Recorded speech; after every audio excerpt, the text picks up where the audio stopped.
రాష్ట్రంలో YCP party అధికారంలోకి వచ్చిన తర్వాత నుండి తెలుగుదేశం పార్టీ శ్రేణుల మీద, తెలుగుదేశం పార్టీ కార్యాలయాల మీద వాళ్ళు ఒక దురుద్దేశంతో దాడులు చేయటం జరుగుతూ ఉంది.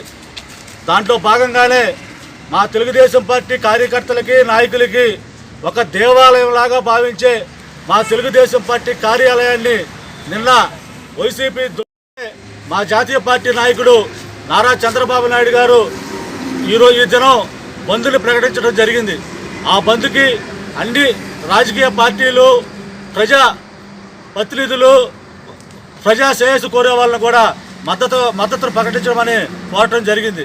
దాంట్లో భాగంగానే ఈరోజు బంద్ కార్యక్రమాన్ని విజయవంతం చేసేదానికి మా మండలంలో ఉన్నటువంటి తెలుగుదేశం పార్టీ నాయకులు, కార్యకర్తలు, అభిమానులు, సోమిరెడ్డి అభిమానులు అందరూ కలిసి బంద్ని ప్రశాంతంగా నిరసనతో బంద్ చేయాలని చెప్పి మేము తలపడితే ఈరోజు ఉదయాన 5 గంటలకి వెంకటాచలం పోలీసు వారు మా ఇళ్లకొచ్చి మా నాయకుల్ని అక్రమంగా అరెస్టు చేసి స్టేషన్లో పెట్టడం జరిగింది. ఇది ఎక్కడ న్యాయం అని అడుగుతున్నాం. మనం అంబేద్కర్ రాజ్యాంగంలో ఉన్నావా, రాజారెడ్డి రాజ్యాంగంలో ఉన్నావా అని చెప్పి ఈ సందర్భంగా నేను అడుగుతా ఉన్నా పోలీసు వ్యవస్థని. ఒక్కసారి పోలీసు వ్యవస్థ అర్థం చేసుకోవాల్సినటువంటి పరిస్థితి. మనసు పెట్టి ఆలోచించండి. మనం చేసేదంతా ప్రశాంతంగా ఉందా, బాగుందా, ప్రజలు మెచ్చుకుంటున్నారని చెప్పి ఆ విషయాన్ని ఒక్కసారి పోలీసు వ్యవస్థ ఆలోచించాలని చెప్పి ఈ సందర్భంగా తెలియజేస్తున్నాం.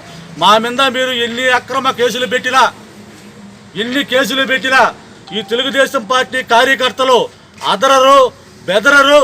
మీ పార్టీ చేసేటువంటి అవినీతి కార్యక్రమాలని వెలుగు తీస్తాం, మీ మీద పోరాటం చేస్తాం.